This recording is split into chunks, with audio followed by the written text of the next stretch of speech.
Welcome to our vlog! I-share namin sa inyo ang naging road trip namin recently sa North Luzon Loop. It took us 12 days na maikot ang ilang mga tourist destinations sa North Luzon. From Muntinlupa, nagpunta kami sa Baguio, Sagada, Banawe, Bigan, Pagudpod, Tugigaraw, Baler. Nag-stop over din kami sa Angeles City at kinabukasan sa Mapanuepe Lake, then sa Bataan, Bulacan, at balik sa Muntinlupa. So hi guys, kami papuntang norte, papunta sa Baguio yung gano'n. Tapos time check, 4:01 na. Ayan. Maaga kami nga alis kasi baka traffic.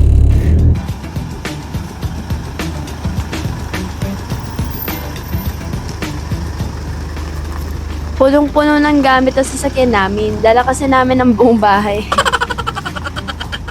Okay, so yung first stop lang namin Baguio.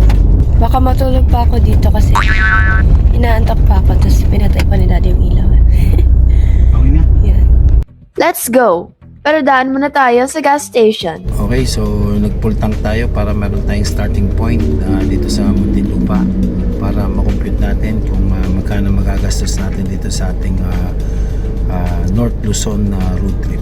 So as of now, yan ang kilometer reading. So re-record din natin pagbalik natin dito sa Muntinlupa. Mula sa aming bahay sa Muntinlupa, aabutin ng mga 4 na oras ang biyahe papuntang Baguio through Cannon Road. Kaya inagahan namin ang pag-alis para may activity pa kami magawa today sa Baguio.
Sa Cannon Road kami dumaan papuntang Baguio.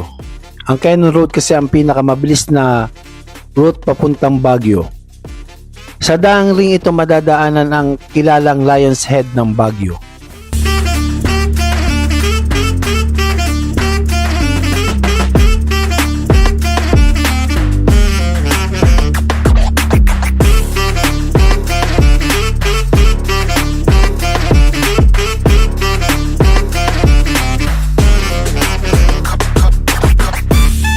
At sa wakas, narating na rin namin ng Lion's Head. Hindi ko maramdaman yung legs ko sa sobrang ngalay ko sa kotse.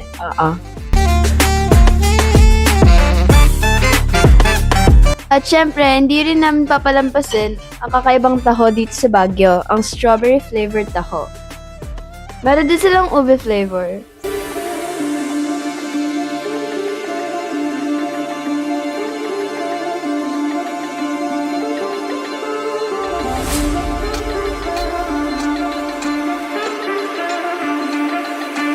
Salamat kuya. Sana maubos lagi ang taho mo. So, ayun. Kakagaling na namin sa Lion's Head po yun, diba ma? Yun. Meron silang strawberry na taho. Yung kay mami ube siya, pero ayoko tikman. Hindi ako mahilig sa ube. Personally. Yun. Hindi ko na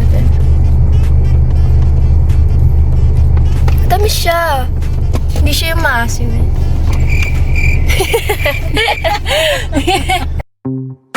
Dumaan muna kami sa SM Baguio para bumili ng SD card para sa action camera na dala namin. Doon na rin kami nag-lunch kasi gutom na daw si Mami.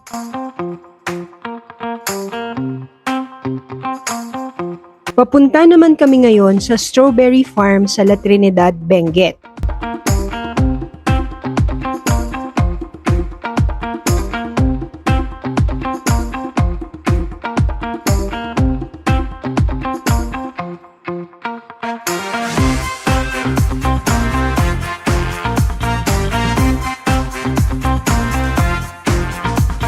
May 5 pesos per head na entrance fee dito.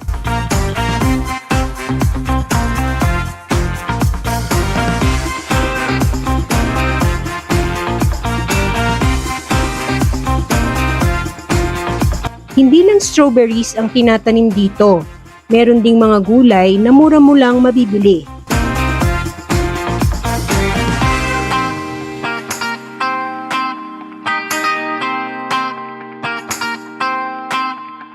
Siyempre, hindi pa lalampasin ng mga bata ang strawberry picking.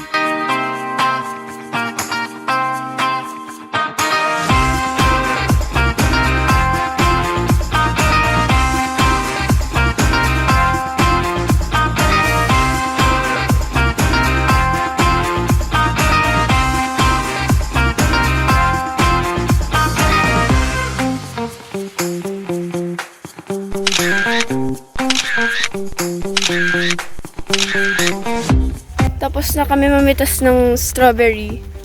Na kay kuya siya. Excited na si kuya kainin eh. Daddy, magkano po ulit yung 1 kilo na ano po namin? Pagka strawberry picking, 700 per Pag kilo. strawberry picking daw, 700 per kilo. Yeah.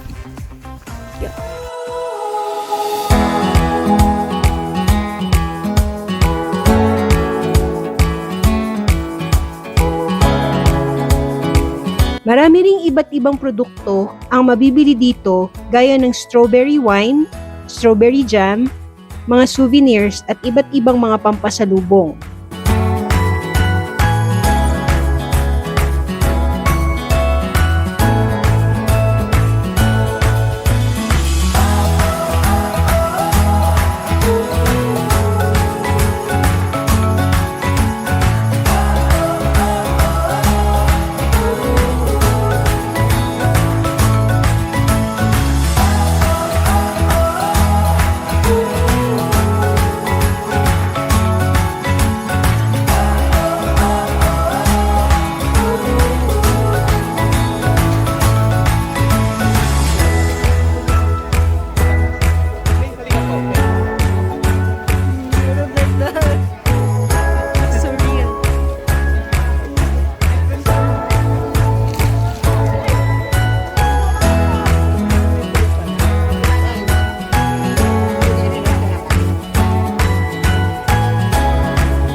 Bumili rin kami ng Kingberry Strawberry.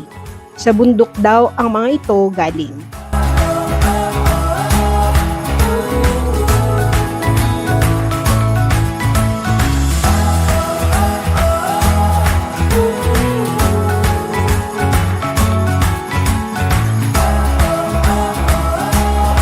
Siyempre, hindi mawawala ang strawberry flavor na ice cream.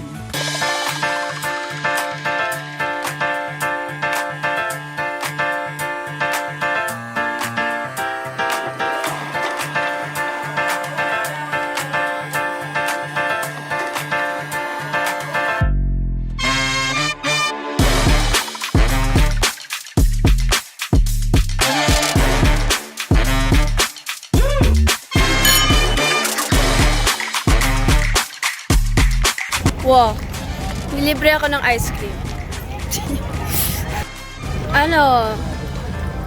Napagod kami sa strawberry picking, so yun, nag-ice cream kami. Teka, sasakay na ang kotse.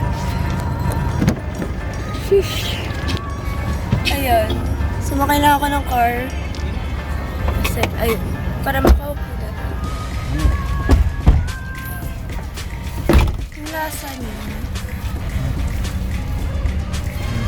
Sarap naman. Lasa siya yung totoong strawberry. Like, wala siyang kahalo. Like, yung gatas lang, syempre. Wala na yung asukal. Next stop, Mines View Park.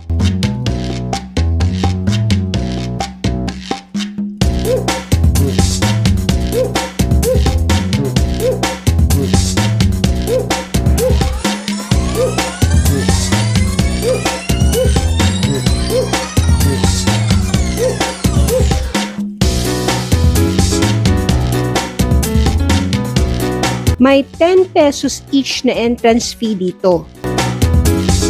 Matatanaw dito ang scenic view ng mga bundok at kagubatan, pati na rin ang Itogon's Abandoned Mines na kilala rin sa tawag na Balatok Mines. Pwede rin ditong magpa-picture, suot ang traditional Igorot clothes. Medyo maraming tao nung dumating kami, kaya hindi na rin kami masyadong nagtagal.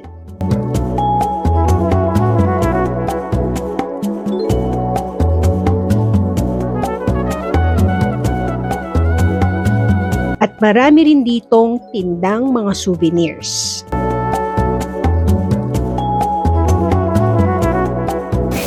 Ano? Ito.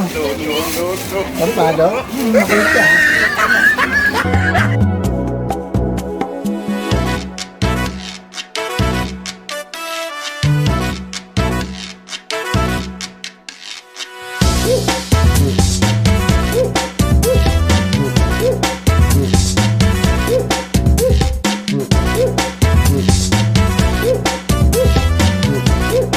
So, ayun guys, kakagaling lang namin sa Mines View Park. Kita mo kung nandyan. Kamay. Ayan. Kita mo ako sa salamin na baba. Kita lang doon. May mga pinili ako doon, pero hindi yata ako nakapag-record. Kasi naghahanap talaga ako ng pasalubong. Ayan, yung maingay doon si kuya lang yan. Ayan. So, may mga friends kasi ako sa school. Ayan. Plastic na lang yun nandito. Hindi siya nawala. So, ito sa akin. Teka. Yan. Letter L. Tapos ito. Pwede ba ako mag-drop ng name? Kay K. Pag pumayag na lang siya, saka ko ilalagay. Yan. Tapos ito kay C. Maliit siya. Ay. Ayun.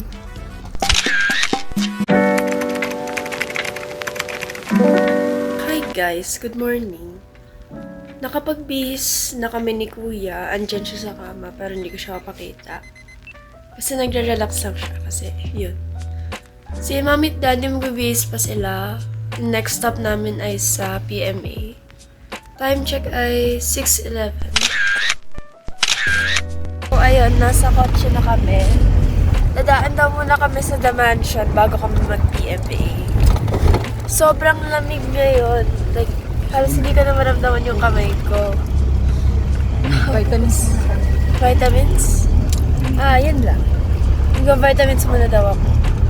Yan. Bye-bye.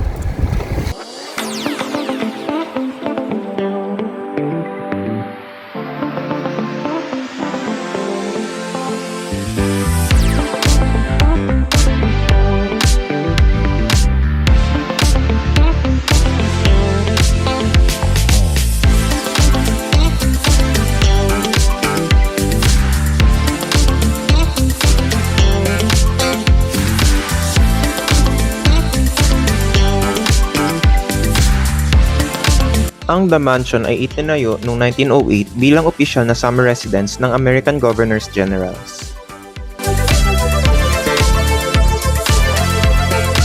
The house was badly damaged during the Second World War pero nirebuilt noong 1947. Sa tapat naman ng The Mansion ay ang Wright Park. It was named after American Governor Luke E. Wright. Maraming puno dito. Pwede kang maglakad-lakad, mag-jogging at mag-horseback riding. So nakadaan na kami sa The Mansion. Nakapag-picture na din kami. Eto, nilalamig ako sobra. Hiniram ko na yung jacket ni Daddy kahit naka-long sleeve ako. Ayun. Dadaan kami sa Camp John Hay bago kami mag-PMA. Yun.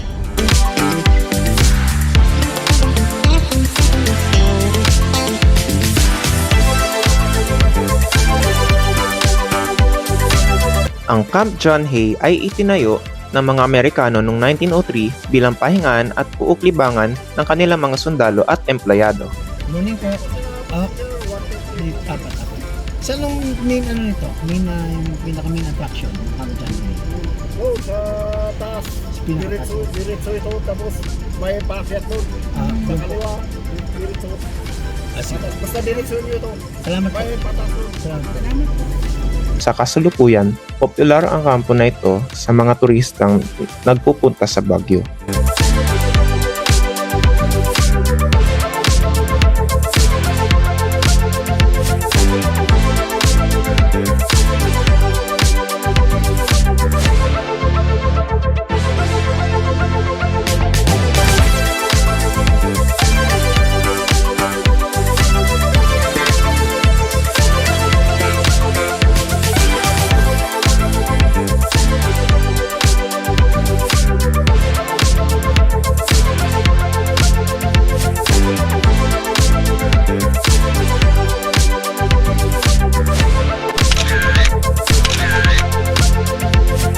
Papunta naman kami ngayon sa Philippine Military Academy.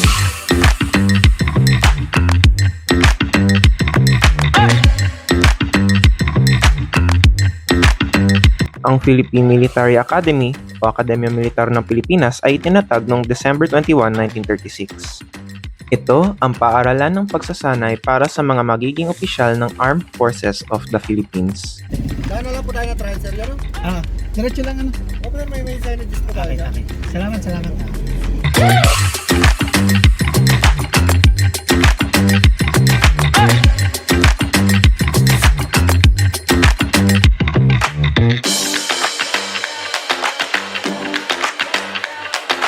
So ano guys, nasa PMA na kami. Nag-register na lang si Mami.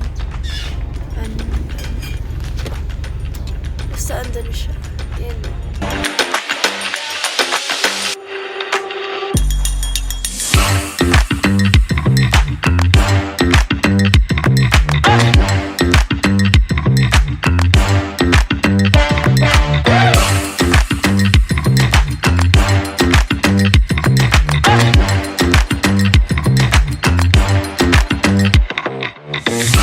Hanapin mo ko. So, ayun. Ang laki-laki ng PMA. Yun yung grandstand.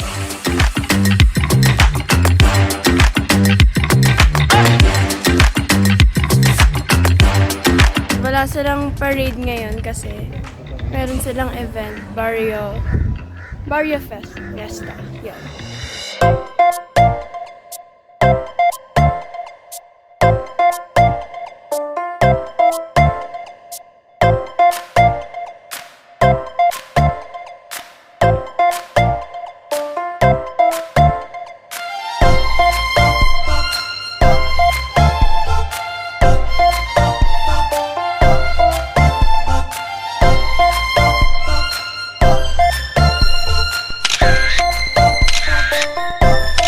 Kakalabas lang namin ng PMA.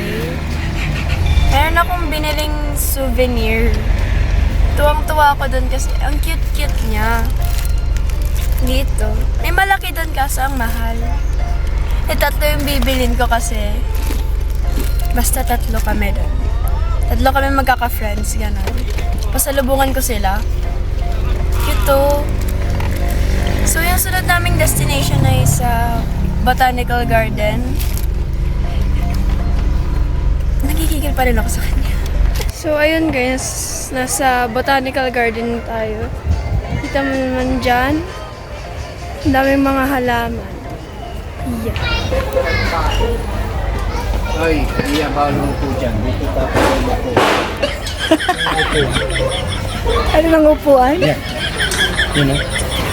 Daming upuan.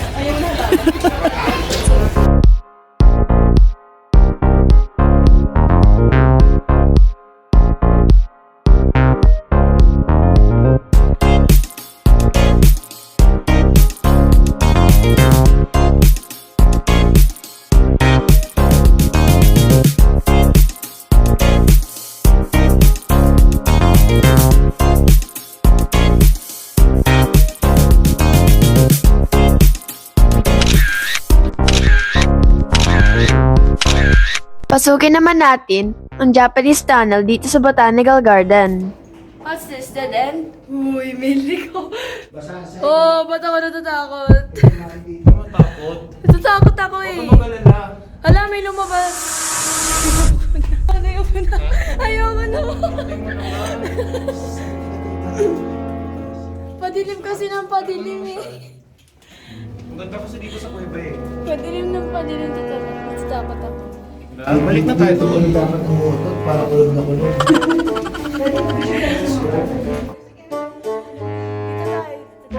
Daddy strikes again. Ang kulit mo po, Dad. Pero okay lang, nawala naman takot ko.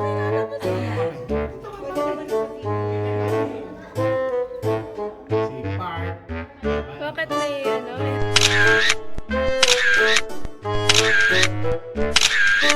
Kainan muna!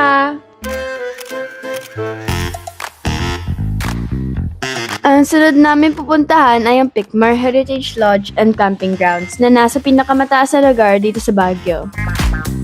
Malapit ito sa dalawang communication equipment na nasa tuktok ng bundok. Kaya yung tuktok na yan ang aakyatin namin.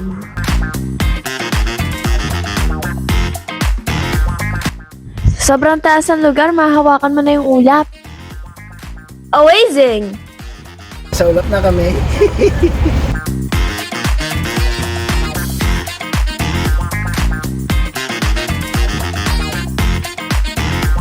Hagdang pala yan. Ay, hindi. Ibang may yan. Hagdang gulayan yan. At sa wakas, natatanaw na namin ang dalawang communication equipment. Ibig sabihin, malapit na kami sa Picmar. Paliko-liko rin ang daan dito kaya kailangan talagang mag-ingat.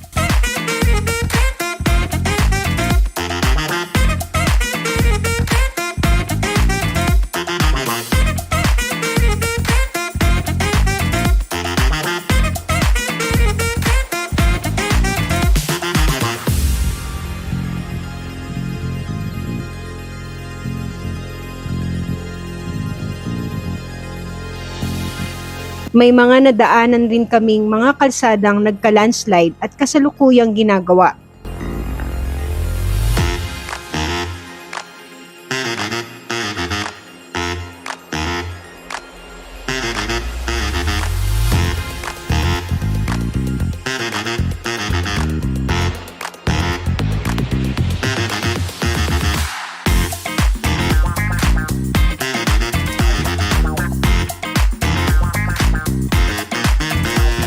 Welcome! Picmar Heritage Lodge. At napaka taas. Talaga hindi pa akala ko tapos na eh. Talagang umakit pa ulit eh. At narating na rin namin ang aming tutuluyan ngayong gabi.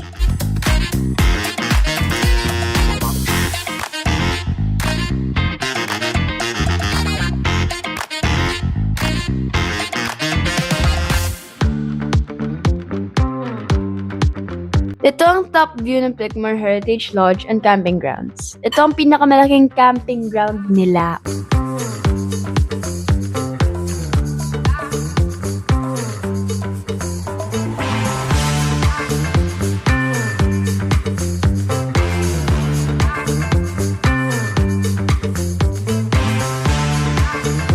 May mas maliit din silang camping ground na madalas ginagamit sa mga reception sa kasal at iba pang okasyon. Sa bandang likod nito ay camping ground din na malapit sa gilid ng bundok. Dito namin napiling magtayo ng tent kasi makikita daw dito yung napakagandang sunset at overlooking sa West Philippine Sea. Sige po.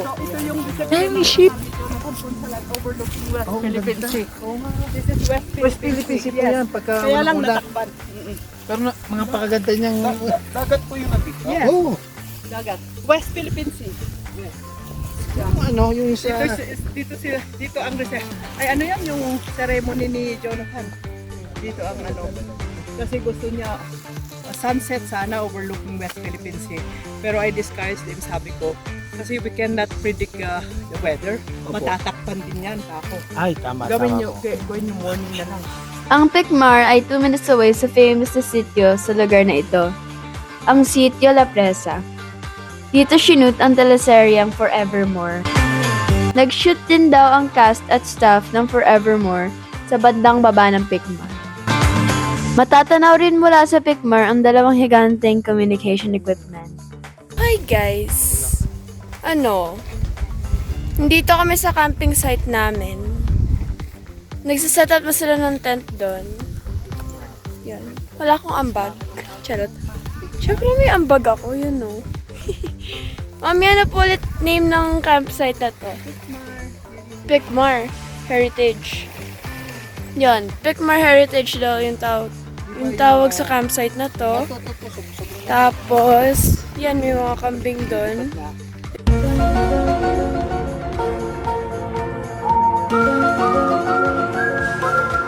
Ito din ay yan. Maganda yung view dito. Hindi lang halata sa camera kasi against the light. Against din siya sa akin. Tingnan mo ba naman mukha ko? Ayun. Tulungan ko muna sila. Naka-plastic gloves ako kasi kakain kami. Hindi ko po kaya pakita. Manganta. Oh, ang lamig! Sobrang lamig. Nanginginig ako dito kahit tumabi ako dun sa apoy. Ayan. Ang lamig pa rin. Hindi na pa ako nanginginig.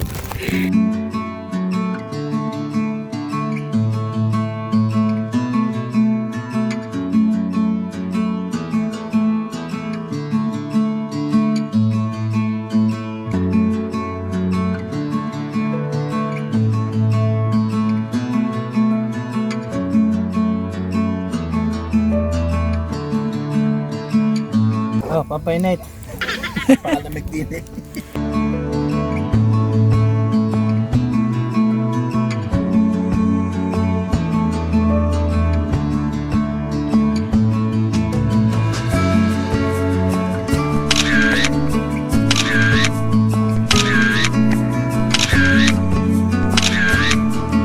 Mga pre, sobrang lamig talaga dito. Buti na lang may bonfire. Katalang siya, kami matutulog na. Kita-kits na lang ulit bukas. Good night.